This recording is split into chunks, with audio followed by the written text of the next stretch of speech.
สวัสดีครับผมไม้จาก RCI Channel ครับวันนี้เป็นรีวิวเทียบนะครับ AMD Ryzen 5 5600 นะครับกับ Intel Core i5 Gen 12 นะครับ 12400F นะครับสืบเนื่องจากคลิปก่อนนะครับที่ผมเพิ่งทำเทสเทียบไปของ AMD Ryzen 5 5600 vs 5600X ผลออกมาไม่ค่อยต่างในเลเวลที่ว่าซื้อ 5,600 ก็ได้ในงานที่ผมไม่ได้เอาไปโอเวอร์คล็อกไม่ได้เอาไปลากอะไรนะครับคือไอตัวเนี้ยถูกกว่าบานเลยนะครับ 4,000 กว่าบาทเองแต่ตัว 5,600X มันบาน 5,000 กว่าบาทจริงๆถ้าเกิดเทียบกับ i5 ตัวเนี้ยไอเจ้า i5 12400F ตัวนี้นะครับมันราคามันอยู่ประมาณ 5,490 บาทนะครับซึ่งราคามันจะไปพอฟัดพอเหวี่ยงกับ 5,600Xซึ่งไอ้ 5,600X ราคามันเป็น 5,500 มั้งประมาณนั้นแต่จากที่บอกไปว่าไอ้คลิปคราวที่แล้วเทียบกันน่ะ 5,600X performance มันใกล้ๆกับ 5,600 เนี่ยใกล้ๆกันเลยแต่ตัวเนี้ยถูกกว่าเยอะนะครับ 4,900 เองดังนั้นไหนลองมาเทียบดูสิถ้าเกิดว่าเราลดงบประมาณไปได้แล้ว performance ของตัวเนี้ยต่างกับตัวของ Intel มากไหมนะครับ Ryzen 5 5,600 นะครับไอ้เจ้าตัวนี้ราคาประมาณ 4,990 บาทส่วนไอ้เจ้า Intel Core i5 เนี่ย Gen 12 12400F ตัวนี้นะครับราคาที่ 5,490 บาทนะครับทั้งคู่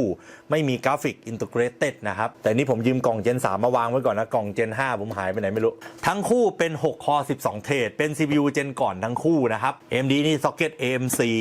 แต่ว่าไอ้นี่เป็น LGA 1,700 แล้วนะ AMD Base Clock จะอยู่ที่ 3.5 นะครับ Boost จะอยู่ที่ 4.4 นะครับส่วนใหญ่ของไอ้เจ้า Intel เนี่ยลดลงมานิดนึง Base Clock อยู่ 2.5 นะครับ Boost Clock อยู่ที่ 4.4 เหมือนกันสำหรับคนที่จะประกอบเครื่องในราคาไม่ได้แพงมากนี่คือ CPU รุ่นเริ่มต้นกลางๆนะครับดังนั้นเมนบอร์ดที่ใช้ทดสอบก็เป็นเมนบอร์ดราคาประหยัดเหมือนกันเหมือนเดิมผมไม่โอเวอร์คล็อกนะครับของ AMD เนี่ยจะเป็นตัว MSI A520 นะครับ M-A Pro เมนบอร์ดราคาแค่ 1,950 บาทเองเมนบอร์ด A520 นี่ถูกมากนะครับ DDR4 นะส่วนของ Intel ตัวนี้จะเป็นเมนบอร์ดตัว ASRock H610M นะครับ HDV-M.2 ตัวนี้จะเป็น DDR4 เหมือนกันแต่เมนบอร์ดราคาประมาณ 2,450 บาทนะครับของ ASRock แรมเหมือนกันเลยทั้งคู่นะครับคู่หนึ่งสีดำคู่หนึ่งสีขาวเป็น Corsair Vengeance ตัว LPX DDR4 บัส 3,200 8+8 นะครับเป็น 16 กิกใส่เป็น Dual Channel ทั้งคู่แบบนี้นะครับ Power ก็ประมาณ 500-600 วัตต์นะครับขอเป็น 80 พัทก็พอไม่มีปัญหาอะไรใช้ได้ทั้งคู่การ์ดจอจะใช้ตัวเดียวกันเลยก็คือเป็นตัว AMD Radeon RX 7600 อันนี้ของ ASRock Steel Legend นะครับตัวเดียวจบหรือบอกนะครับราคาแรม 16 กิกเนี่ยอยู่ที่แค่ประมาณ 1,400-1,500 เองนะครับ1,400-1,500 อันนี้ราคาทั้งหมดนี้ที่แอดไว้นะครับอย่าลืมที่แอดไว้เนี่ยใช้โค้ด ACHI นะครับมันจะลดไปอีก 3% นะครับราคาเต็มเท่าไหร่ซื้อในเว็บแอดไว้ออนไลน์จะได้ลดไปอีกนิดนึงเป็นราคาออนไลน์และถ้าใช้โค้ด ACHI นะครับก็จะลดไปอีก1สเต็ปนะครับอย่าลืมไปใช้กันด้วยส่วนการ์ดจอ RX 7600 เนี่ยราคามันอยู่ประมาณ 10,000 นะครับถ้าเป็นตัว Steel Legend เนี่ยสวยๆแบบนี้อาจจะอยู่ประมาณ 12,000 นะครับผมไม่แน่ใจราคามันยังไม่นิ่งนะเดี๋ยวมาลองเทียบกันดูว่าจะไป Intel หรือ AMD ดีนะครับถ้าเกิดว่าเราใช้งานเหมือนกันเลยเดี๋ยวผมจะไปลองใช้งานนะครับเอาไปลองตัดต่อดูนะครับแล้วก็เอาไปลองไลฟ์สตรีมสเปคนี้จริงๆแล้วมันสามารถเอาไปไลฟ์สตรีมได้เลยนะครับหมายความว่าเอาไปไลฟ์จัดรายการนะครับเดี๋ยวไปลองเรนเดอร์ความเร็วในการเรนเดอร์แล้วก็เล่นเกมเฟรมเรทเป็นยังไงต่างกันมากไหมเดี๋ยวลองให้ดู 2-3 เกมนะครับและหนักที่สุดก็คือไลฟ์สตรีมเล่นเกมไปด้วยไลฟ์ไปด้วยไม่ต้องบันทึกแล้วนะสเปคเท่านี้ไม่ต้องบันทึกนะครับเอาแค่เล่นเกมแล้วก็ไลฟ์ให้รอดนะครับเดี๋ยวไปดูกันว่าเฟรมเรทการกินทรัพยากรต่างกันมากขนาดไหนนะครับเป็นการเทสเบื้องต้นแบบละเอียดเลยนะครับเริ่มจากเครื่อง AMD ก่อนเลยนะครับเครื่อง AMD ตัวนี้นะครับก็คือเปิด Task Manager ขึ้นมาดูนะครับนี่ประกอบเครื่องเรียบร้อยแล้วนะแรม 16 กิกนะครับการ์ดจอ Steel Legend ใส่ไปแล้วนะครับมาดูที่หน้าจอกัน CPU AMD Ryzen 5 5600 นะครับ6 คอ 12 เทรดนะครับนี่4แถว1 2 3 4นะครับ3แถว1 2 3นะครับ4 3 12 6 คอ 12 เทรดครบแรม 16 กิกนะครับการ์ดจอ RX 7,600 นะครับ SD ผมใส่ไปแค่500 กิกนะถ้าใครซื้อสเปคนี้มานะครับก็จะได้อย่างนี้เลยทีนี้มาเริ่มจากการทำงานก่อนถ้าเกิดว่าผมเป็นโปรแกรมตัดต่อนะครับผมจะมีไฟล์โปรเจกต์ที่ตัดผ่าน SSD เลยนะไม่ได้เอาลงคอมด้วยนะครับ SSD เนี่ยใช้เป็น SanDisk Extreme Pro นะครับ1 TB มีไฟล์โปรเจกต์อยู่ในนี้บานเลยนะครับเริ่มจากโปรแกรมตัดต่อที่ผมใช้ประจำก่อนคือ Vegas นะครับโปรแกรม Vegas ขึ้นมานะครับไฟล์ความละเอียดนะครับลองคลิกขวาดูก็ได้ในที่เพย์อยู่ตอนนี้นะครับไหนนี่ปุ๊บ property media นะครับเป็น 3840 คูณ 2160 นะครับ XAVCS อันนี้ไฟล์ของกล้อง Sony นะครับ30 เฟรมนะครับแต่ว่ามันก็จะมีไฟล์ที่ใหญ่กว่านะครับคือคลิกขวา property นะครับ project 4K หมดนะ 3840คูณ210นะครับ60เฟรมก็มีนะครับมีมาหมดนะครับ30เฟรม60เฟรมนะครับเนี่ยโปรเจกต์นี้เป็นโปรเจกต์ 4K 60นะครับดูตอน Playback นะครับกด Playback ปุ๊บก็คือลื่นๆนะครับลื่นๆก็คือเสียงตรงปากแต่ผมว่าเฟรมมันจะมีกระตุกอยู่บ้างนะครับมันจะมีเฟรมกระตุกอยู่บ้างอาจจะเป็นแบบตอนเพลย์ไปเรื่อยๆแล้วตอนเปลี่ยนซีนแต่ตอนนี้ยังลื่นๆอยู่นะดูทัชเมเจอร์ครับก็ขึ้นไป 98% ไอ้ช่วงที่มันขึ้นไปแตะ 100% เนี่ยจะมีอาการกระตุกอยู่บ้างนะครับแบบขึ้นไปสูงจะมีกระตุกอยู่บ้างเห็นไหมตอนนี้มีนะครับRyzen 5 5600มีนะแต่นี่ทำพ็อกซี่แล้วนะแต่ว่ามันจะมีบางช่วงที่มันลื่นสลับกับกระตุกนะครับเดี๋ยวไปลองตอนที่น้องเดินดูสิแบ็คนะครับปึ๊บนี่ลื่นนะครับลื่นแล้วก็สลับกับกระตุกนิดหน่อยนะครับแต่ก็ยังพอตัดได้เรียกว่ายังพอตัดได้ในระหว่างที่เราเพย์แบ็กไปนะครับปึ๊บ CPU ก็วิ่งขึ้นไปทุกคอทุกเทรดเลยนะคือมันสลับเป็นฟันปลาแบบนี้นะครับนี่คืออาการหนักนะครับเป็นไฟล์วิดีโอ 4K 60 ที่ทำพ็อกซี่แล้วด้วยนะค่อนข้างหนักแต่ถามว่าลื่นไหมก็ยังลื่นกว่าถ้าตัดสดจะเป็นยังไงรู้ไหมครับนี่ไปที่กูด Full Preview นี่ตัดสดจะเป็นแบบนี้ทำไมลื่นวะ กระตุกนี่ถ้าตัดสดแบบไฟล์เต็มมันจะมีกระตุกนะครับเดี๋ยวผมลองเพย์แบ็กอันอื่นดูบ้างอย่างเงี้ยกระตุกอย่างเงี้ยหนักนะครับแล้วทุกอย่างเนี่ยจะรันไป 100% เลยเพราะว่าไม่ได้ทำพ็อกซี่เนี่ยกระตุกหมดเลยนะครับวิธีการก็คือเราเปลี่ยนเป็นพรีวิวแบบฟูลหรือแบบฮาร์ฟเนี่ยมันจะกลายเป็นพ็อกซี่นะครับแล้วมันจะลื่นขึ้นอันนี้คือตัดได้แล้วนะครับนี่คือโปรแกรมเวกัสถ้าเกิดว่าเป็นโปรเจกต์ 4K 60 นะครับคลิปความยาว1ชั่วโมงก็ลื่นแบบนี้ตัดได้ละมีเฟรมตกนิดหน่อยอันนี้ไม่มีปัญหาอะไรนะครับเนี่ยลดลงเหลือ 16% เลย 14% เลยผมว่าอาจจะเป็นเพราะว่าผมเปิดเป็นพรีวิวแบบฮาร์ฟก็คือลดลงมาถ้าเกิดว่าเป็นพรีวิวแบบฟูลน่าจะหนักกว่านี้นะครับอย่างเงี้ยลื่นเลยไม่กระตุกเลยเห็นไหมเนี่ยลื่นเลยแต่ถ้าเกิดว่าเป็นพรีวิวแบบฟูลนะครับฟูลปุ๊บก็จะมีกระตุกอยู่บ้างเห็นไหมแล้วสเตตัสผมว่าจะวิ่งขึ้นไป 95% นี่ไง 95 61 27แล้วเดี๋ยวพุ่งขึ้นไปอีกตอนเปลี่ยนซีนมันต้องมีพุ่งเพราะว่ามันกระตุกนี่ไงพุ่งขึ้นเป็น 78% นะครับมันอาจจะไม่ได้เรียลไทม์นะตรงนี้แต่ก็เห็นใน 89 100% เนี่ยเห็นไหมวิธีแก้ก็คือทำพ็อกซี่แล้วก็พรีวิวเปลี่ยนเป็นฮาร์ฟก็จะตัดไฟล์วิดีโอ 4K 60 ได้เนี่ยลื่นๆเลย 4K 60 เป็นไงลื่นๆแล้วจบดังนั้น 4K 60 จะเป็นแบบนี้นะถ้าตัดไฟล์วิดีโอ 4K ส่วน Full HD เราไม่เทสนะ Full HD มันได้อยู่แล้วนะครับ Full HD ต้องทำให้ดูไหมเนี่ยทำให้ดูก็ได้สมมติคนซื้อคอมเครื่องนี้ไปอยากจะตัดแค่ Full HD นะครับทำให้ดูผมเปิดมานะครับปรับเป็นพรีวิวแบบ Full เลยนะครับกด Playback ลื่นๆไม่มีกระตุกแน่นอนถ้าเป็น Full HD เนี่ยลื่นๆเลยยังเลือกไม่ได้อีกงั้นเอาส่วนระบบโฟกัสนะครับอันนี้เป็นความตัดไฟนะตัดสลับกล้องนะครับดูไปกล้องที่2นะครับปึ๊บลื่นๆไม่มีกระตุก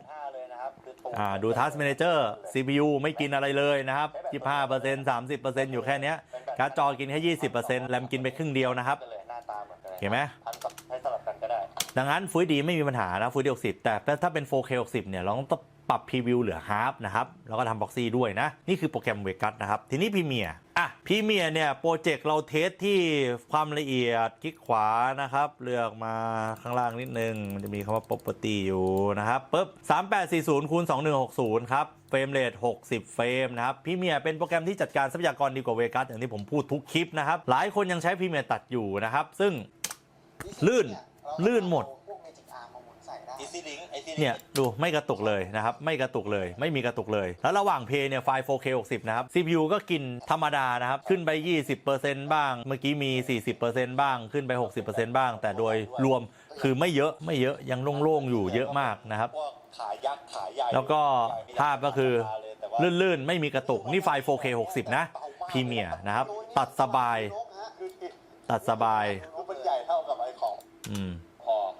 เห็นไหมแล้วเราใช้ความสูงแค่นี้ลื่นๆดังนั้นพรีเมียร์ตัด 4K 60 ได้ไม่มีปัญหาดังนั้น Full HD ไม่ต้องคุยนะครับตัดได้สบายนะครับสเปคนี้อะไรเส้นหน้า 5,600 นะครับต่อไปถ้าเกิดว่าเราจะไปไลฟ์จัดรายการนะครับสมมุติว่าผมเปิดโปรแกรม OBS ขึ้นมานะครับ เรากดบวกเอาภาพเอาเสียงเข้ามานะครับ Video Capture Device เราเอาภาพจาก Insta30 ลิงก์เข้ามาแล้วก็เอาเสียงเข้ามาด้วยนะครับปึ๊บเสียงเข้ามาปึ๊บ Insta30 ลิงก์เสียงเข้ามามีภาพมีเสียงกราฟเสียงเด้งนะครับไปที่ Setting ของ OBS ถ้าเกิดว่าไลฟ์ไปเรคคอร์ดไปจะเป็นยังไงนะครับผมจะไลฟ์ไปที่ YouTube นะครับไลฟ์ไปที่ YouTube แล้วก็ไปคัดลอกURL Stream Key มานะครับวางแล้วก็ Stream Key คัดลอก Stream Key มาวางกดโอเคเซตติ้งที่ผมเซตนะครับไปที่ Output นะครับเราเลือกเป็น x264บิตเรทตั้งไว้สัก 9,000 แล้วกันคีย์เฟรมเป็น 2 ตั้ง CPU usage เซตไปที่ very fast นะครับโปรไฟล์อาจจะเป็นเมนก็ได้เป็นไฮก็ได้นะครับจูนเป็น zero latency ไป record นะครับใช้ x264 ในการบันทึกเลยอันนี้วัด CPU เน้นๆเลยนะครับจริงๆมันไปลงการ์ดจอบ้างก็ได้นะแต่ว่าจะทำให้ดูว่า CPU ได้ขนาดไหนนะครับใช้ x264 นะครับแล้วก็เลื่อนลงมาบิตเรทเป็น 15,000 ไปเลย record ลงคอมบิตเรทเยอะไม่เป็นไรนะครับ2 key frame เป็น 2 CPU usage เซตตั้งเป็น very fast พอนะครับจูนเป็น zero latency เหมือนเดิม apply นะครับผมจะกดไลค์ออกไปนะครับภาพก็จะมาออกที่YouTube อันนี้เป็น YouTube ส่วนตัวของผมนะครับแต่ว่าตั้งเป็นไม่เป็นสาธารณะไว้นะพอมาปุ๊บนะผมคลิกขวาคัดลอก URL ออกมาเปิดใหม่อีกอันนึงนะครับปุ๊บตอนนี้ภาพไม่กระตุกนะครับเสียงมาแน่นอนอยู่แล้วทีนี้ผมกดบันทึกไปด้วยนะครับกด Start Recording ไปด้วยคือไลฟ์ไปเรคคอร์ดไปคุณจะไลฟ์ไปที่ Facebook ก็ได้นะอันนี้ไลฟ์ไปแล้วก็เรคคอร์ดลงคอมไปด้วยนะครับดูสเตตัส CPU ตอนนี้กินไปก็ประมาณครึ่งหนึ่งนะครับ 45-46% ประมาณนี้การ์ดจอแทบไม่กินเพราะว่าไม่ได้ใช้ encode ของการ์ดจอเลยแรมกินไปนิดหน่อยนะครับนี่ยังเปิดเวกัสกับพรีเมียร์ค้างไว้อยู่เลยนะเนี่ย CPU กินไป 47% เหลือเฟือมากนะครับคือเซตติ้งอันเนี้ยมันคือความละเอียด Full HD 60 เฟรมทั้ง2ช่องทางก็คือ YouTube นะครับดู YouTube อยู่ไหนนี่ก็อย่างลื่นๆนะครับไม่กระตุกนะครับดูนี่ความละเอียดนะครับ 1080p 60 เห็นไหม 1080p 60 นะครับโอเคประมาณนี้สรุป YouTube ไม่กระตุกเนี่ยเสียงก็ไม่กระตุกก็อย่างลื่นๆนะครับไม่โอเคทีนี้ไปที่ OBS ครับกด Stop Streaming Stop Recording Streaming ไม่กระตุกแล้วต่อไปเราไปดูวิดีโอที่บันทึกหน่อยซิวิดีโอนะครับดูที่บันทึกไว้นะครับกด Start Recording ที่บันทึกไว้ก็ไม่กระตุกนะครับไม่มีกระตุกไปนิดหน่อยไม่มีปัญหาอะไรค้างไว้อยู่เลยนะดูดิเห็นไหมไม่กระตุกเลยไป 47% เหลือเฟือมากโอเคสรุปว่าเครื่องนี้ใช้ไลฟ์ไปเรคคอร์ดไปไม่มีปัญหาอะไรนะครับโดยที่ใช้งานหนักด้วยนะก็คือที่ผมตั้งไว้เนี่ยคือ x264 ตั้งเป็น very fast บิตเรท 9,000 recording ก็ด้วยนะครับแต่จริงในตรงนี้มันแค่ไลฟ์ออกไปอย่างเดียวมันไม่ได้หนักอะไรอยู่แล้วเพียงแต่ว่าเราไลฟ์ไปเรคคอร์ดไปไงมันก็เลยดูเกือบหนักRyzen 5ทำได้ไหมทำได้นะครับRyzen 5 5000 ซีรีส์แรงนะสรุปการทำงานภาพรวมเครื่อง AMD เครื่องนี้นะครับก็คือสามารถทำงานวิดีโอคอนเทนต์ได้หมดเลยวิดีโอ 4K ได้หมดนะครับ 4K 30 4K 60ก็ทำได้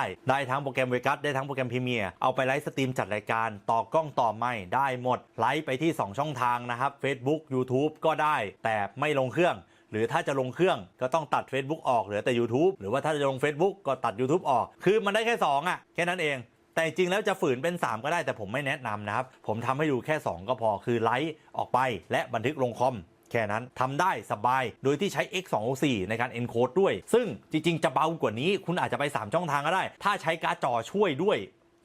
แต่นี่ผมไม่ลองให้ดูนะเพราะวันนี้วัด CPU นะครับใช้งานตอนไลฟ์บวกเรคคอร์ดไปเนี่ยใช้ไปประมาณครึ่งเดียว 50% ไม่ถึงเลยภาพรวมการทำงานประมาณนี้เครื่อง AMD นะครับทีนี้เดี๋ยวไปเครื่อง Intel กันต่อไปเป็นเครื่อง Intel นะครับอย่างแรกไอ้เจ้าตัว Core i5 Gen 12 i5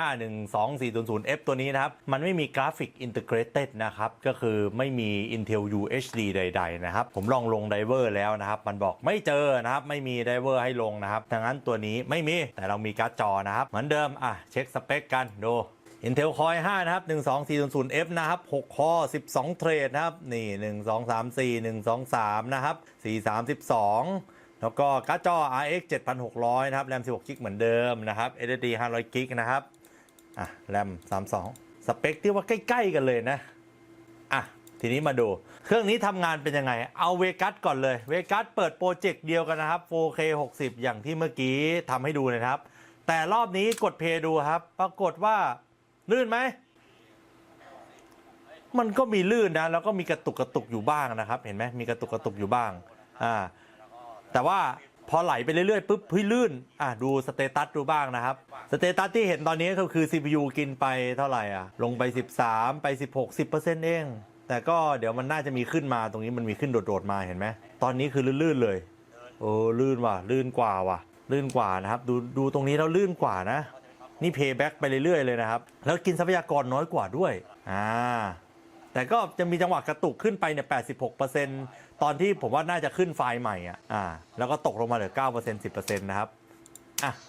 ลองเพย์ไปจุดอื่นดูบ้างผมก็ใช้แสงจุดอื่นคือเอา SD card ก็ยังลื่นๆนะใส่ส่วนอีกตัวเป็น3ที่ Sony ZV-1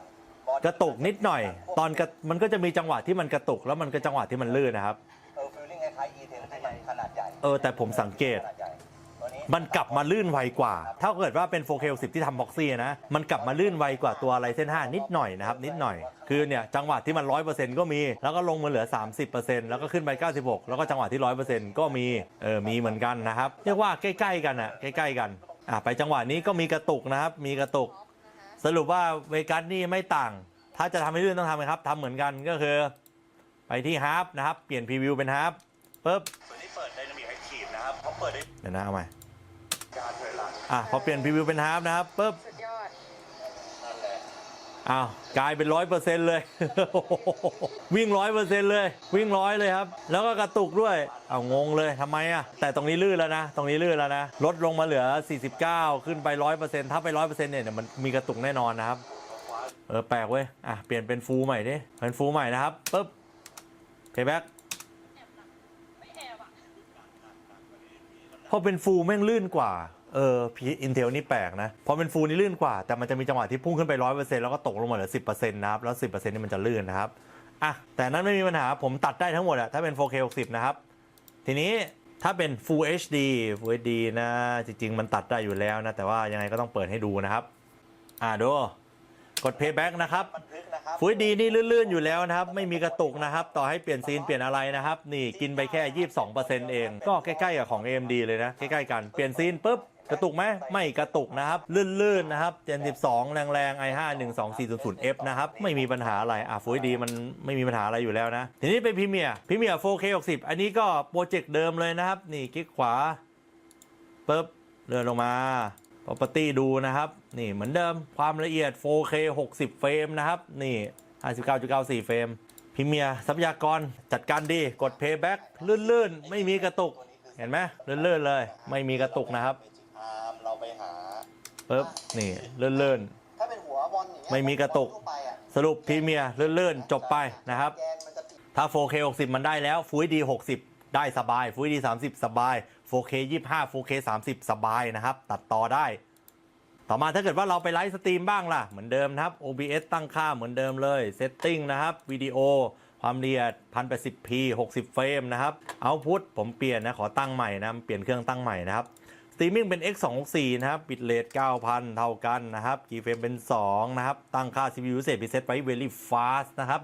โปรไฟล์เป็น Main จูนเป็น Zero Latency นะครับ Apply เราไปที่สตรีมนะครับไปที่ Customเปิดขึ้นมา YouTube ผมเหมือนเดิมนะครับกดป่วงนะครับไปที่ถ่ายทอดสดนะครับคัดลอก URL Server URL วางนะครับแล้วก็ Stream Key กดคัดลอกนะครับวางกดโอเคนะครับ Setting เนี่ย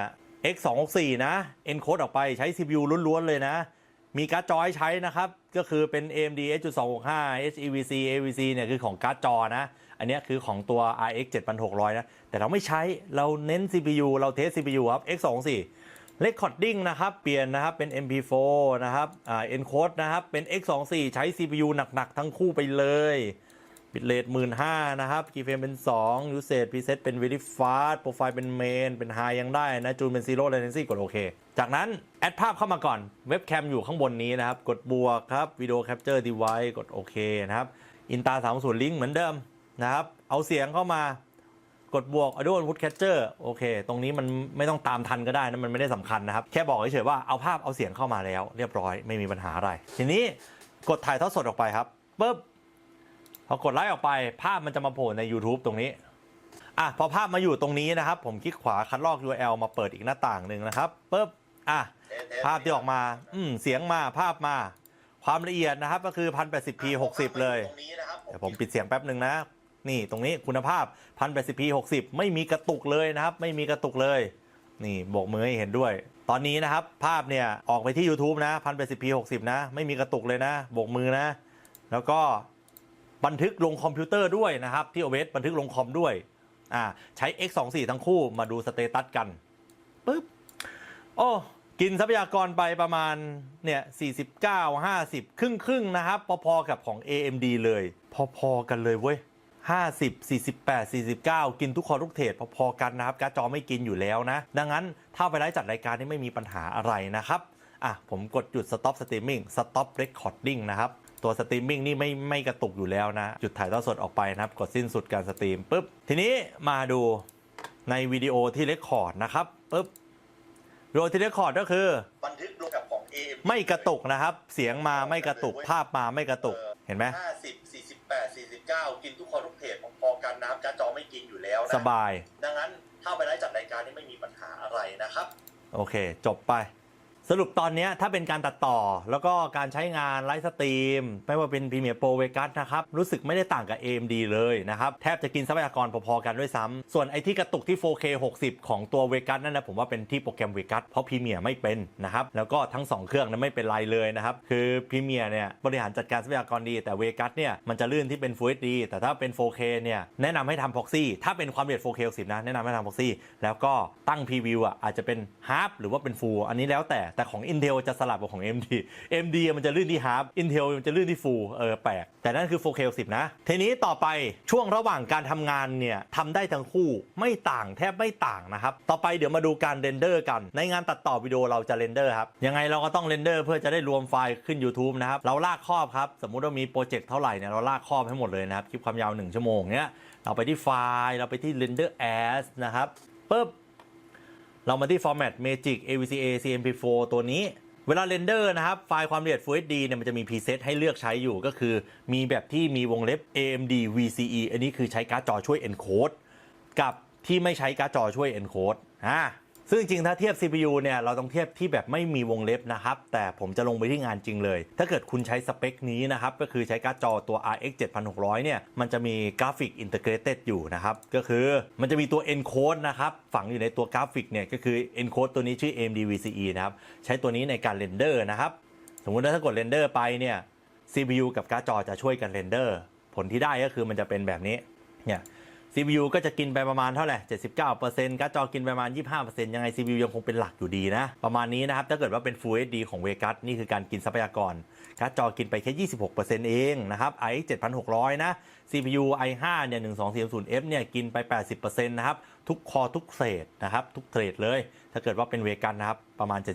76% ทีนี้หยุดก่อนนะครับนี่คือความละเอียด Full HD แต่ 4K มันจะไม่เหมือนกันนะครับผมลองเปิดโปรเจกต์ 4K ขึ้นมาอันนี้ให้ดูการกินทรัพยากรไปก่อนนะลากครอบทั้งหมดนะครับถ้าเกิดว่าเป็นโปรเจกต์ 4K แบบนี้ปุ๊บเราไปที่ไฟล์นะครับ render as นะครับแล้วเราก็ไป preset ตรงไหนครับข้างบนนี่มีแบบที่มีวงเล็บและไม่มีวงเล็บ2อันนี้นะครับซึ่งเราก็เลือกที่มันมีวงเล็บเพราะว่าเราใช้การ์ดจอตัว RX 7600เทสไปด้วยเลยพอกด render นะครับจะเป็นแบบนี้ปุ๊บนี่ render แล้วนะ 4K 60 นะครับดู task manager นะครับปุ๊บนี่ทรัพยากรตอนใช้ 4K 60 จะต่างกับ Full HD นะครับคือรอบนี้จะเน้น CPU ไปเน้นๆเลย 100% เลยนะครับและการ์ดจอก็จะใช้ไปด้วยนะครับแต่ CPU จาก 80% เนี่ยวิ่งไปเต็มร้อยนะ Vegas มันถูกตั้งมาให้ใช้ CPU เต็มเม็ดเต็มหน่วยขนาดนี้เลยนะครับดังนั้นใครใช้ Vegas Render 4K 60 เนี่ยคือ CPU ไม่ต้องทำอะไรแล้วนะถ้าเป็น Full HD ยังพอมีช่องว่างให้เหลือนะครับแต่นี่คือวิ่งร้อยเลยนะนี่ขนาดใช้การ์ดจอช่วยเรนเดอร์ด้วยนะครับเนี่ยวิ่งอยู่แค่ 27% มันดึงไม่ใช่แค่นี้นะครับการดึงทรัพยากรเป็นแบบนี้ของ Vegas กด cancel ไปก่อนโอเคต่อไปพี่เมียของพี่เมียเนี่ยไปที่ไฟล์นะครับแล้วก็ไปที่ export นะครับไปที่ media นะครับเวลา export นะครับผมก็เลือกเป็น H.264 format เนี่ยแล้วก็เป็น base setting ทุกอย่างนะครับเฟรมไซส์เป็น UHD ก็คือ 4K แล้วก็ render ติ๊กไปตรงนี้ด้วยเนี่ย render at maximum depth เนี่ย hardware encoding อยู่แล้วนะครับ status ก็คือไม่ได้ใช้ซอฟต์แวร์นะคือใช้ฮาร์ดแวร์คือใช้การ์ดจอช่วยด้วยนะครับกด export ไปเลย ตอน Export นะครับของพี่เมียมันจะขึ้นเวลาคำนวณไม่เสร็จสับเลยนะว่ากี่นาทีนะครับเราค่อนข้างแม่นนะเนี่ย 4K 60 คลิปความยาว1ชั่วโมงมันเรนเดอร์ไม่ถึงชั่วโมงเลยนะครับเนี่ยทีนี้ระหว่างเรนเดอร์เรามาดูกันระหว่างเรนเดอร์ของพี่เมียนะครับ CPU นะครับกินไปเท่าไหร่ 76% นะครับอันนี้ 4K 60 นะเฮ้ยเนี่ยลงไปเหลือ64 70บ้างนะครับ72 68ประมาณนี้แล้วการ์ดจอกินไปแค่10กว่าเปอร์เซ็นต์เองคือใช้ทรัพยากรน้อยกว่าจัดการดีกว่าพี่เมียตัดลื่นกว่าเวกัสกินทรัพยากรก็น้อยกว่าเรนเดอร์ก็ไวกว่าด้วยนะครับแต่ผมไม่ได้ใช้เพราะผมไม่ถนัดแค่นั้นเองนั่นคือเหตุผล แต่โปรแกรมแม่งดี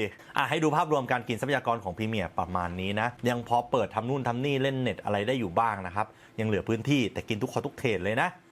ภาพรวมประมาณนี้ทีนี้เดี๋ยวไปดูเวลาเรนเดอร์นะครับเทียบทั้ง2ตัวนี้กันนะครับว่ามันต่างกันขนาดไหนนะครับมาสรุปเวลาในการเรนเดอร์กันว่าต่างกันมากไหมนะครับตัวใช้การ์ดจอตัวเดียวกันนะเทส2รอบเลยครับจริงๆอยากได้การ์ดจอ2ตัวเทสพร้อมกัน CPU บวกการ์ดจอช่วยกันเรนเดอร์นะใช้ฮาร์ดแวร์ encoding ในตัว Premiere แล้วก็ AMD VCE ใน Vegas นะครับเริ่มจากอันแรกนะครับโปรแกรม Premiere Pro Video 4K 60 คลิปความยาว1ชั่วโมงนะครับ Intel Core i5 12400F นะครับ Gen 12 ใช้เวลาเรนเดอร์ไป1ชั่วโมง9นาทีนะครับต่อไปเหมือนกันเลยโปรเจกต์เดียวกันเลย Premiere Pro Video 4K 60 คลิปความยาว1ชั่วโมงนะครับแต่เป็น CPU AMD Ryzen 5 5600 นะครับ6 Core 12 เทรดเหมือนกันใช้เวลาเรนเดอร์ไป1ชั่วโมง5นาทีนะครับแทบไม่ได้ต่างกันเลยไวกว่ากันนิดเดียว4นาทีต่อไป Premiere Pro Video Full HD 60 นะครับลดลงมาเหลือ Full HD นะครับคลิปความยาว1ชั่วโมงเหมือนกันนะครับ Intel Core i5 12400F นะครับใช้เวลาเรนเดอร์ไปเหลือ25นาทีเท่านั้นจาก1ชั่วโมงเหลือ25นาทีอันนี้ไวกว่าเรียลไทม์ไวมากดีมากนะครับโปรแกรมเดียวกันเลยนะครับ Premiere Pro Video Full HD 60 คลิปความยาว1ชั่วโมงนะครับแต่เปลี่ยน CPU เป็น AMD Ryzen 5 5600 นะครับเหลือ16นาทีอันนี้ไวกว่านะครับไวกว่าเป็น10นาทีเลยต่อไปเป็นโปรแกรม Vegas บ้างนะครับถ้าเกิดว่าเป็นวิดีโอ 4K 60 คลิปความยาว1ชั่วโมงนะครับ Intel Core i5 12400F จะใช้เวลาเรนเดอร์ไป1ชั่วโมง38นาทีนะครับคลิป 4K 60 นะความยาว1ชั่วโมงเรนเดอร์ไป1ชั่วโมง38นาทีนะครับอันกว่าเรียลไทม์ไปประมาณ38นาทีเลยเกือบ40นาทีต่อไปเปลี่ยน CPU นะครับโปรเจกต์เดิม Vegas Pro นะครับวิดีโอ 4K 60 คลิปความยาว1ชั่วโมง AMD Ryzen 5 นะครับ 5600 นะครับ6 Core 12 เทรดเหมือนกันใช้เวลาเรนเดอร์ไป2ชั่วโมง11นาที นานกว่าเกือบ40นาทีเลยนะครับคลิปความยาว1ชั่วโมงเรนเดอร์ไป2ชั่วโมง11นาทีนะครับต่อไป Vegas Pro นะครับลดความละเอียดลงเหลือ Full HD 60 นะครับคลิปความยาว1ชั่วโมง Intel Core i5 12400F ใช้เวลาเรนเดอร์ไป24นาทีไวกว่าเรียลไทม์ดีงามมากคลิปความยาว1ชั่วโมงเรนเดอร์ไป24นาทีนะครับต่อไป Vegas Pro นะครับวิดีโอ Full HD 60 นะครับคลิปความยาว1ชั่วโมงเหมือนเดิมเลยแต่เปลี่ยน CPU เป็น AMD Ryzen 5 5600 นะครับใช้เวลาเรนเดอร์ไป30นาทีก็นานกว่าของ Intel ไป6นาทีนะครับจริงๆก็ไม่ได้ถึงกับต่างมากครับทีนี้โดยภาพรวมเนี่ยรู้สึกว่าโปรแกรม Premiere เนี่ย AMD จะกินนะครับก็คือเรนเดอร์ไวกว่านะครับถ้าเป็นวิดีโอ 4K 10เนี่ยเรนเดอร์ไวกว่ากันแบบนิดเดียวแค่4นาทีนะครับไม่ได้ต่างอะไรกันมากแต่ถ้าเป็น Full HD ไอ้นี่เรนเดอร์ไวกว่าไวกว่าเป็น10นาทีเลยไอ้นี่25ไอ้นี่16ถ้าเป็น Premiere นะแต่ถ้าเป็น Vegas เนี่ย Intel ไวกว่าหมดเลย 4K 60เนี่ยไอ้นี่1ชั่วโมง38ไอ้นี่2ชั่วโมง11ไวกว่ากันเกือบ40นาทีเลยนะครับแต่ถ้าลดลงมาเหลือ Full HD Vegas นะไม่ค่อยต่างแต่ว่าก็ไวกว่าแหละไอ้นี่30ไอ้นี่24แต่ไม่ว่าจะเป็นแบบไหนนะครับมันจบงานได้ทั้งคู่นะครับถ้าเกิดว่าไอ้ตัวไหนที่มันเรนเดอร์ 2-3 ชั่วโมงแล้วคุณพฤติกรรมของคุณเป็นแบบกูกดเรนเดอร์กูนอนเนี่ยแล้วตื่นมาตอนเช้าค่อยเอางานอะไรอย่างเงี้ยไม่ต่าง ไม่ต่างเลือกตัวไหนก็ได้เพราะทั้งคู่มันตัดงานได้ทั้งคู่อยู่แล้วนะต่อไปเป็นเรื่องของการเล่นเกมนะครับเล่นเกมเนี่ยใช้การ์ดจอตัวเดิม RX 7600 นะครับตั้งค่าเหมือนกันหมดเลยเพียงแต่ว่าแต่ละเกมเนี่ยอาจจะเซตไม่ได้เหมือนกันนะเอาให้มันอยู่ในเซตติ้งที่มันพอเล่นได้ครับเดี๋ยวจะมี Spider-Man Cyberpunk Valorant มี Forza Horizon นะครับ5แล้วก็ Hogwarts Legacy แล้วก็มี Overwatch ด้วยนะครับเกมออนไลน์มี Valorant กับ Overwatch ที่เหลือเป็นออฟไลน์นะเล่นให้ดูประมาณนี้อันนี้เล่นแบบยังไม่ไลฟ์นะครับเล่นเฉยๆเฟรมเรทเป็นยังไงเซตติ้งเป็นยังไงเดี๋ยวดูกันทีละเกมครับเริ่มจาก Spider-Man ก่อน Spider-Man นะครับที่ความเรท 4K นะครับตั้งไว้ Very Low ก่อนเลยนะครับไม่อย่างนั้นเดี๋ยวเฟรมเรทไม่ได้นะครับ Very Low เนี่ยเอาที่ AMD ก่อน AMD Ryzen 5 5600 นะครับใช้การ์ดจอ RX 7600 เนี่ยเฟรมเรทจะได้ประมาณ 49-68 เฟรม per sec นะครับอันนี้ Very Low นะครับแน่นอน GPU โดนกินไป 100% นะครับ CPU เนี่ยกินไปแค่ประมาณแบบ 30-40% เท่านั้น มันนะครับก็ลื่นๆนะคือเกิน60นี่ก็ลื่นแล้วนะครับเพียงแต่ว่าถ้าเกิดว่าเราโหนไปสูงๆหน่อยมันก็จะลดลงมาเหลือแบบ50กว่าเฟรมนะครับในขณะที่ถ้าเป็น Intel Core i5 นะครับ 12400F Very Low เหมือนกันนะครับเฟรมเรท 76-94 เฟรม per sec เลยนะครับ76-94 เฟรม per sec นะครับของ Intel เนี่ยโอ้ปั่นเฟรมเรท Spider-Man ใน Very Low นะได้มากกว่านะครับดีงามมากสมเป็น Intel จริงๆอันนี้ Spider-Man 4K Very Low นะครับแต่ว่าทั้งคู่ถ้าเกิดว่าใช้จอ60 Hz นะครับก็คือเล่นได้สบายๆนะครับต่อไปเป็น Spider-Man ความละเอียด Full HD บ้างนะเพราะเป็น Full HD เนี่ยผมสามารถปรับได้ที่ Very High นะครับเปิด Ray Trace ด้วยนะไม่รู้งงเหมือนกันว่าทำไมมันเปิดได้นะครับเพราะว่าการ์ดจอไม่ใช่ Nvidia แต่เหมือนเกมมันมีซอฟต์แวร์ให้เปิด Ray Trace ผมกดเปิดไปนะครับสวยมากนะครับ Full HD โคตรสวยถ้าเกิดว่าใช้ AMD Ryzen 5 5600 นะครับเฟรมเรทจะได้ 59-82 เฟรม per sec นะครับแต่ถ้าเกิดว่าเป็น Intel นะครับจะได้ 60-94 เฮ้ยโอเคนะคือมันใกล้ๆกันเลยถ้าเป็น Full HD นี่ไม่ได้ต่างกันมากนะครับพอปรับลงมาเหลือ Full HD เนี่ยมันเปิด Very High ได้นะภาพสวยขึ้นเยอะนะครับเปิด Ray Trace ได้ด้วยนะครับแต่ตอนเล่นเนี่ยคือลื่นไม่ได้รู้สึกว่าต่างกันเลยนะครับไม่ได้รู้สึกว่าต่างกันคือ Full HD เนี่ยมันเบสออนถ้าเกิดว่าเรามีจอ60 Hz อยู่แล้วเนี่ยก็คือเกินทั้งคู่นะครับเพียงแต่ Intel มันเกินไปแบบสบายใจแบบไม่ได้คาบไม่ได้เฉียดเส้นอะแต่ถ้าเป็น AMD เนี่ยมันจะเฉียดเส้นประมาณ60อันนี้ในกรณีที่ถ้าเกิดว่าเปิด High เลยครับ Very High แล้วเปิด Ray Trace ครับถ้าเกิดปิด Ray Trace ก็มันสามารถของ AMD มันก็ได้ขึ้นไปมากกว่านี้ Intel ด้วยนะครับก็เลยไม่ได้รู้สึกต่างขนาดนั้นนะครับถ้าเป็น Full HD ที่ผมได้ทั้งคู่Cyberpunk เนี่ยตั้งความละเอียดเป็น 4K นะครับปรับทุกอย่างเป็น low ก่อนนะครับคือโดยสเปคของมันเนี่ยนะจริงๆทุกเกมมาแหละถ้าเป็น 4K จะปรับ low ไว้ก่อนเพราะว่า CPU ก็เจนเก่าการ์ดจอก็รุ่นกลางๆนะครับ 4K Very High นี่ก็ไม่ต้องเล่นกันพอดีนะ Cyberpunk เปิดเป็น benchmark นะครับถ้าเป็น AMD Ryzen 5 5600 เนี่ยจะได้ 79.44 เฟรม per sec นะส่วน Intel เนี่ยก็จะได้ประมาณ60 เฟรมนะครับอันนี้แปลกอันนี้เป็น average ของเฟรมเฉลี่ยนะครับคือ Intel i5 12400F เนี่ยเฟรมเรทต่ำกว่าตัว Ryzen 5 5600เฟรมเรทต่ำกว่าแบบเกือบ20เฟรมนะครับก็คือ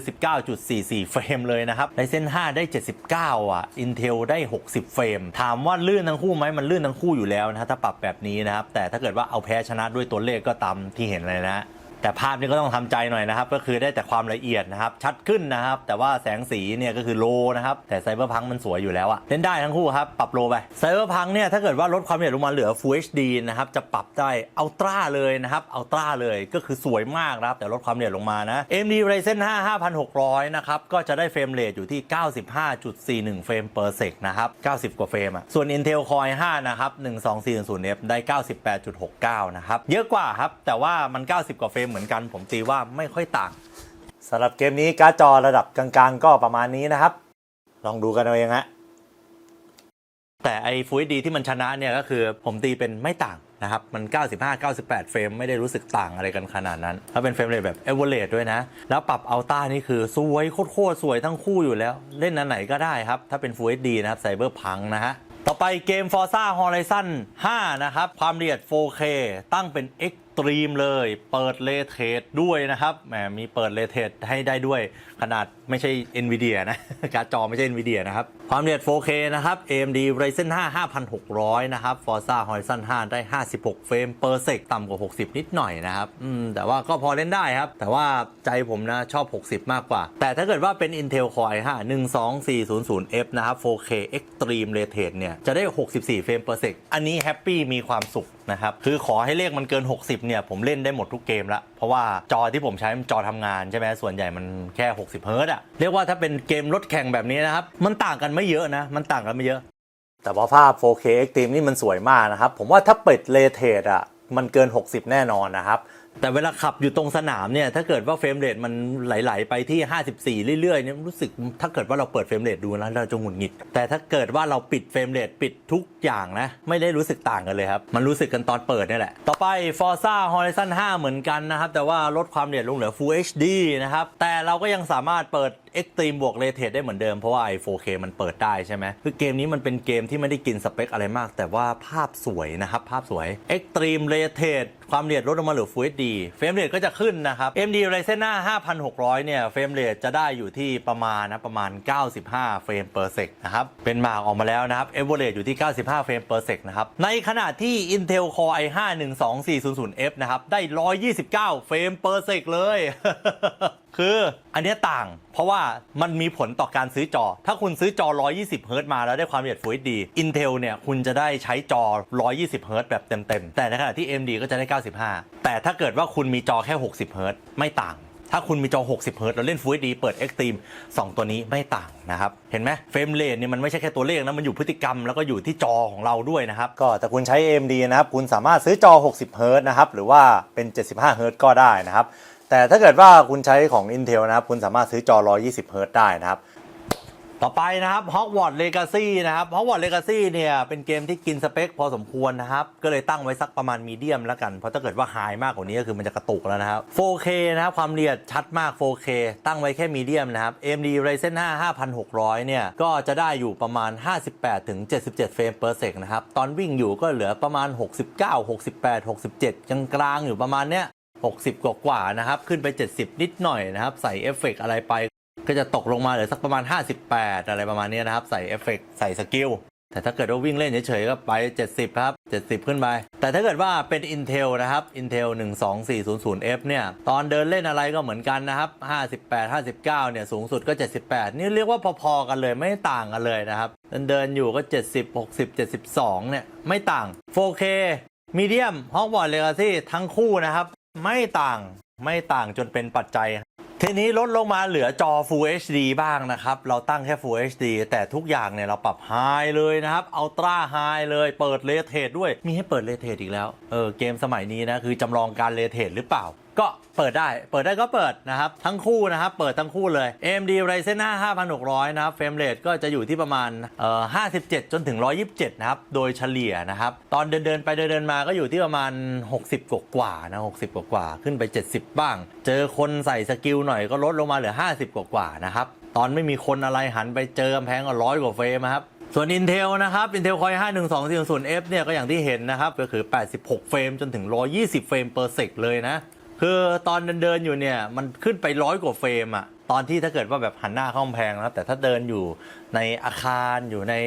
โรงเรียนแล้วก็เจอคนเนี่ยมันก็ตกไปเหลือประมาณ90 กว่า80 กว่านะครับส่วนถ้าเกิดว่ามายืนได้สกิลกันอยู่ที่ฝาผนังถ้ำแบบนี้นะครับมันก็ไม่ได้ต่างนะครับมันก็อยู่ประมาณแบบ1 เฟรม 2 เฟรมนะครับไม่ได้รู้สึกต่างอะไรนะครับก็คือลื่นทั้งคู่ครับเกิน60ไปแล้วก็ลื่นแล้วนะครับสำหรับผมแต่ว่าตอนใส่สกิลใส่เอฟเฟกต์อะไรพวกเนี้ยเฟรมเรทมันไม่ได้ตกอ่ะมันขึ้นเป็น100อ่ะมัน80 กว่าขึ้นถึง100อ่ะครับคุณต้องดูนะว่าคุณใช้จออะไรถ้าเกิดว่ามันไม่ได้ขึ้นถึง120 เฮิร์ตซ์เนี่ยแล้วใช้จอ60 เฮิร์ตซ์เนี่ยถ้าคุณใช้จอ60 เฮิร์ตซ์นะ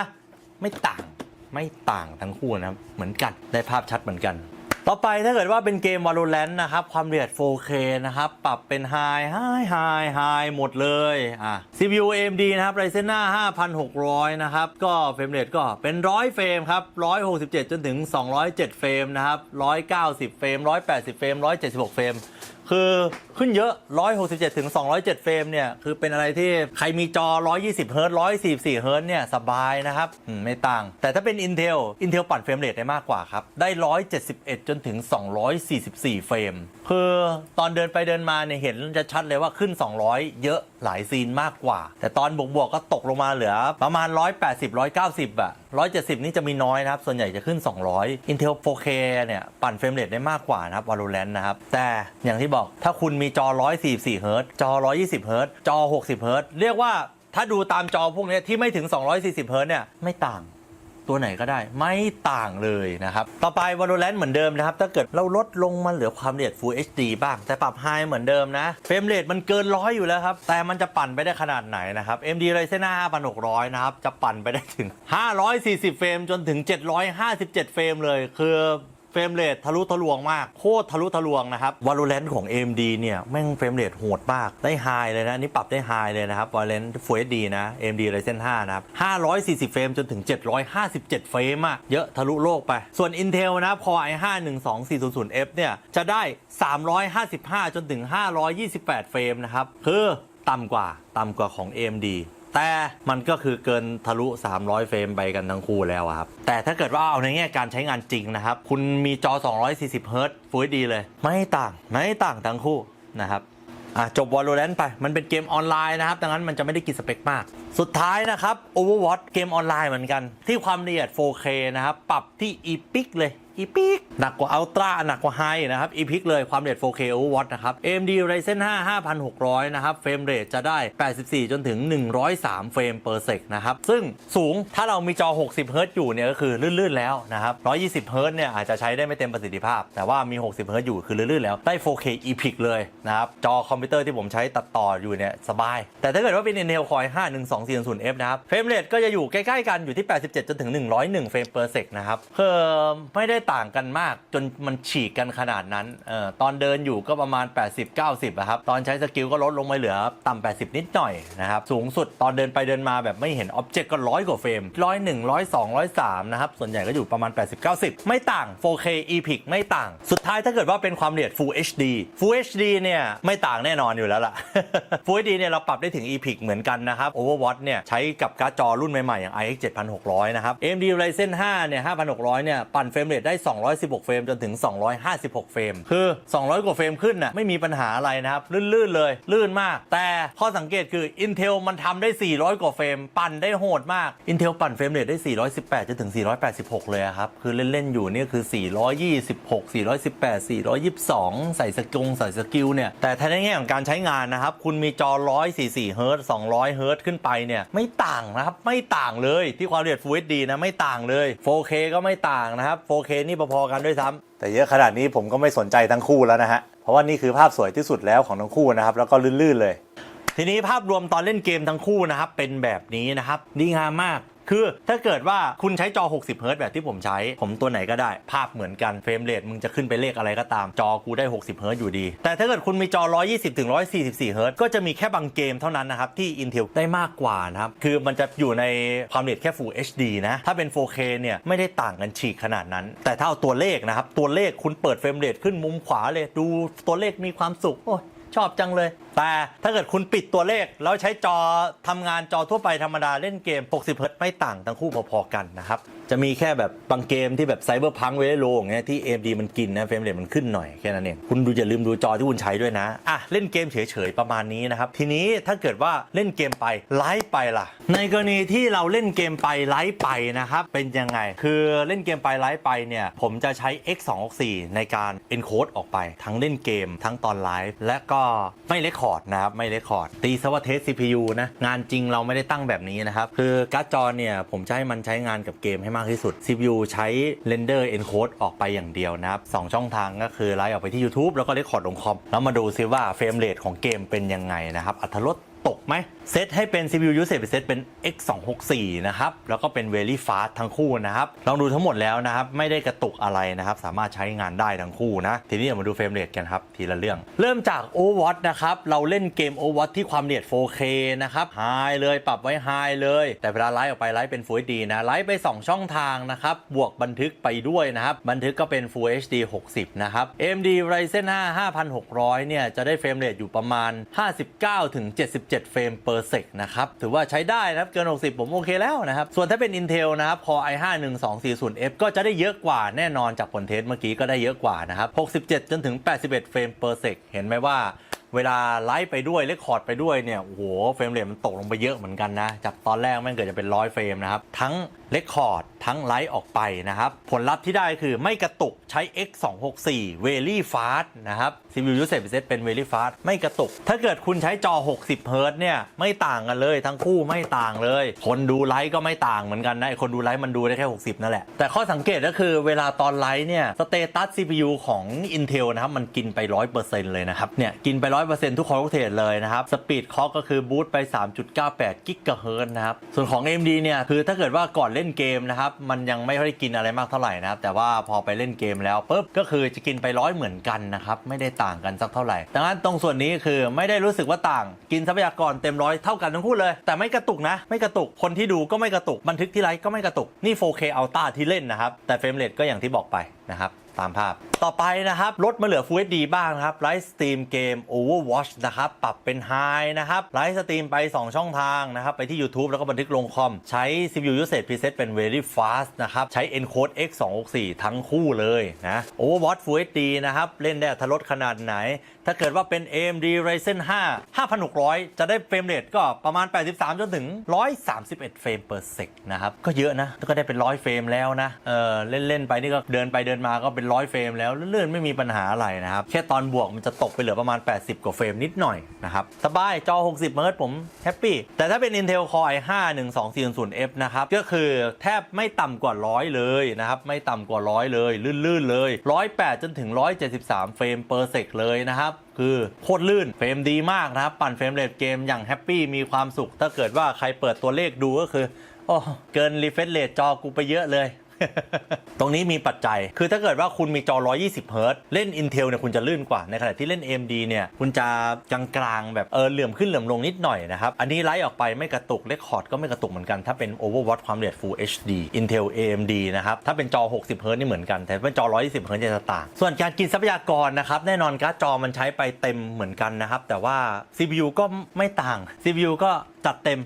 100% คือทั้งไลฟ์ทั้งเรคคอร์ดแล้วใช้ X24 เนี่ย CPU ล้วนๆอยู่แล้ว2ช่องทางนะครับยังใช้ประมวลผลตอนเล่นเกมด้วยนิดหน่อยแต่ก็เหมือนกับเรียกว่าปรับลงมาจาก 4K หรือ Full HD เนี่ยการใช้ทรัพยากร CPU นี้ไม่ได้ต่างกันเลยนะครับก็ยังเต็ม 100% อยู่เหมือนเดิมแต่ก็ไม่ได้ทำให้เกมกระตุกหรือว่าไลฟ์หรือว่าที่บันทึกกระตุกแต่อย่างใดคนดูยังดูได้ลื่นๆนะครับภาพที่ได้เราตอนบันทึกก็ยังคมชัดเหมือนเดิมอันนี้ Overwatch 4K กับ Full HD นะเป็นแบบนี้สุดท้ายนะครับถ้าเกิดว่าเป็น Valorant นะครับ Valorant เนี่ยเราสตรีมไปที่ความละเอียด Full HD นะครับแต่เกมเราเล่นที่ 4K 4K Valorant ปรับที่ High เลยนะครับ High เลยไลฟ์ไป2ช่องทางก็คือจริงๆก็ช่องทางเดียวแหละไลฟ์ไปที่ YouTube แล้วก็บันทึกลงคอมนะครับ 4K High แต่ไลฟ์ออกไปนี่เป็น Full HD นะ AMD Ryzen 5 5600 นะเฟรมเรทจะปั่นได้135จนถึง182เฟรม per sec นะครับตอนเล่นอยู่ของ AMD เนี่ยก็167 168 165นะครับก็160กว่าเฟรม170เฟรมบ้างนะครับตอนบวกก็อาจจะตกไปเหลือ130กว่าเฟรมนะครับไม่มีปัญหาอะไรลื่นๆนะครับส่วนถ้าเกิดว่าเป็น Intel นะครับ 12400F นะครับก็เฟรมเรทก็ค่อนข้างได้เยอะกว่านะครับเยอะกว่านิดหน่อ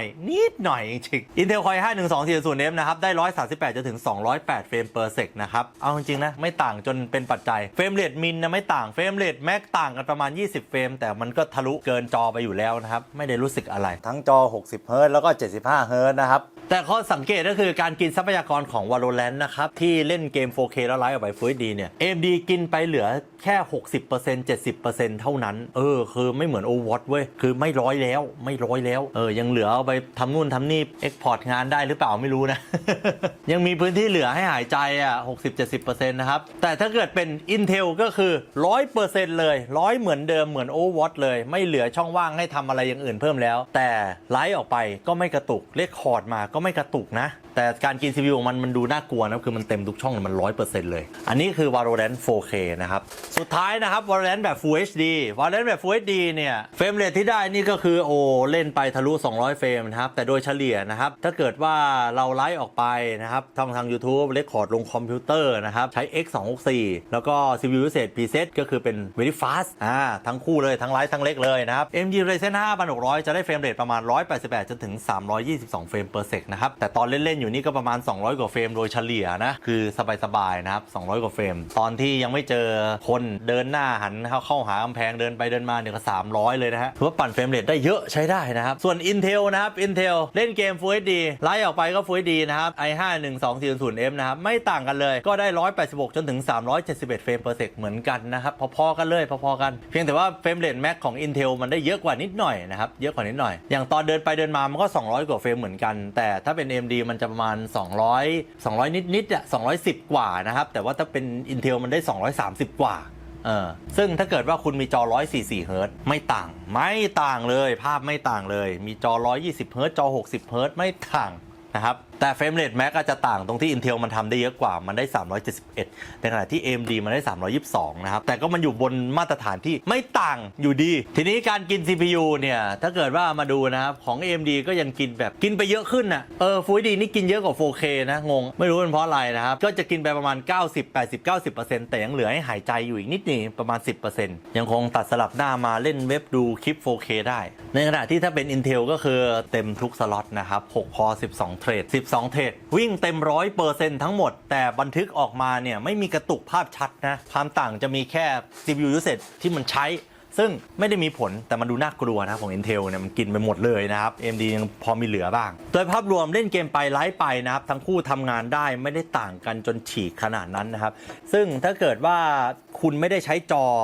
144 เฮิร์ตซ์ก็ไม่ต่าง144 เฮิร์ตซ์ยังต่างแค่บางเกมเลยนะครับเพราะบางเกมมันรันไปแบบทะลุ100 กว่าเฟรม200 กว่าเฟรมไปแล้วและถ้าเกิดว่าใครใช้จอ60 เฮิร์ตซ์ก็คือเหมือนกันเลยทั้งคู่ไม่ได้ต่างมาถึงช่วงสรุปนะครับเป็นไงกันบ้างเทียบกันแล้วรู้สึกว่าซื้อตัวไหนดีเอาไวๆเลยนะครับ Intel แพงกว่า CPU แพงกว่าเจ้าตัวนี้ราคาเท่าไหร่ 5,490 บาทไอ้เจ้าตัวนี้ 4,990 บาทแพงกว่ากันประมาณ500แพงกว่ากันประมาณ500 บาทแต่เมนบอร์ดก็แพงกว่ากันนะเมนบอร์ดแพงกว่ากันประมาณ400 บาทก็รวมๆแพงกว่ากันประมาณ1,000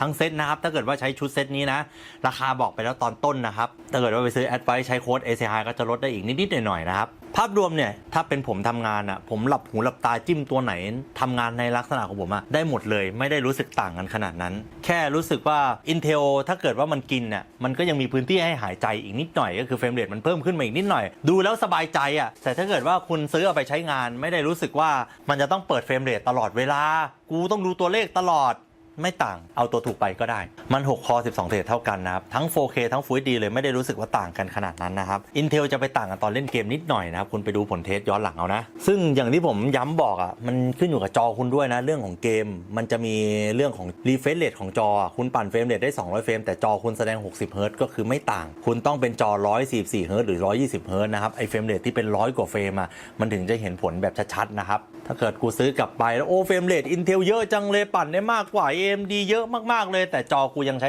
60 เฮิร์ตซ์คือไม่ต่างแต่ถ้าเกิดว่าคุณมีจอ120 เฮิร์ตซ์144 เฮิร์ตซ์อยู่แล้วเนี่ยมันจะเริ่มต่างเป็นบางเกมนะครับซึ่งมันจะต่างกันอยู่ประมาณเหลื่อมๆกันไม่มากนิดๆหน่อยๆนะครับคือการ์ดจอเป็นตัวเดียวกันแต่มันจะต่างครับถ้าเกิดว่าเป็นการเรนเดอร์คือถ้าเกิดว่าเป็นตอนตัดต่อเนี่ยคือผมตัดได้ทั้งคู่ Intel จะลื่นกว่านิดนึงนะครับและเวลาเรนเดอร์ Intel ก็ยังไวกว่าอยู่อีกนิดหน่อยอย่างเช่น Vegas เนี่ยวิดีโอ 4K 60เนี่ยไวกว่ากันเกือบครึ่งชั่วโมงแต่ถ้าเป็นพรีเมียร์เนี่ยความละเอียดว่าสัก Full HD อย่างเงี้ย AMD กินเฉยงงมากแต่ถ้าเป็นพรีเมียร์ 4K ทั้งคู่เนี่ยพอๆกันนะครับคือมันเหลื่อมๆกันนิดๆหน่อยๆครับความเห็นส่วนตัวถ้าเป็นผมนะถ้าแล้วมันต่างกันแค่นี้แล้วมันมีปัจจัยที่แบบจิ๊บๆย่อยๆที่แบบกูจะต้องเห็นความต่างในงานเฉพาะเจาะจงชิบหายเลยเนี่ยถ้าไม่ได้รู้สึกต่างขนาดนั้นผมเอาตัวถูกจบเท่านั้นมีแค่นี้เลยในลักษณะงานที่ผมทำนะเพราะว่าถ้าเกิดว่าจะเอาให้ห่างฉีกๆเนี่ยเราจะไม่ซื้อข้ามค่ายในรุ่นใกล้ๆกันแต่เราจะซื้อในลักษณะที่ว่าแบบไป i7 เป็นต้นหรือเป็น Ryzen 7อะไรอย่างเงี้ยอันนี้จะรู้สึกแบบต่างแบบเริ่มเห็นผลต่างแบบชัดๆละแต่ถ้าคุณมาเทียบคู่กันอย่างเงี้ยตัวไหนก็ได้ตัวไหนก็ได้เลยนะถึง Intel มันจะดูกินก็เถอะแต่ไอ้ส่วนที่มันกินแล้วมาดูโดยรายละเอียดดีเทลเนี่ยมันยุบยิบยิบยับนู่นนี่นั่นว่ามันจะต้องแบบนู้นว่ามันจะต้องจอนี้ต่างก็ต่างแต่ไม่ได้รู้สึกว่าต้องฉีกกันขนาดนั้นนะครับแค่โดยรวมเนี่ยทำได้ทั้งคู่จบงานได้ทั้งคู่เล่นเกมได้ทั้งคู่ไลฟ์สตรีมไปได้ทั้งคู่และเล่นไปเรคคอร์ดไปไลฟ์ไปด้วยนะครับได้ทั้งคู่โดยที่ผมใช้พรีเซตแบบเป็นการเทียบซ้ายขวานะแต่ถ้าเกิดใช้งานจริงๆในบางเกมเนี่ยเราเอางานทุกอย่างไปลงที่การ์ดจอก็ได้เอางานทุกอย่างไปลงที่การ์ดจอ CPU ก็ยังเหลือสบายนะครับคลิปวันนี้จบแต่เพียงเท่านี้นะครับซ้ำอีกที Intel เนี่ยตัวเจนก่อนยังไม่เจนล่าสุดนะเอาเจนก่อนเพราะแม่งตอนนี้ราคากำลังลงเลยลงกันหมดราคาประหยัดนะครับ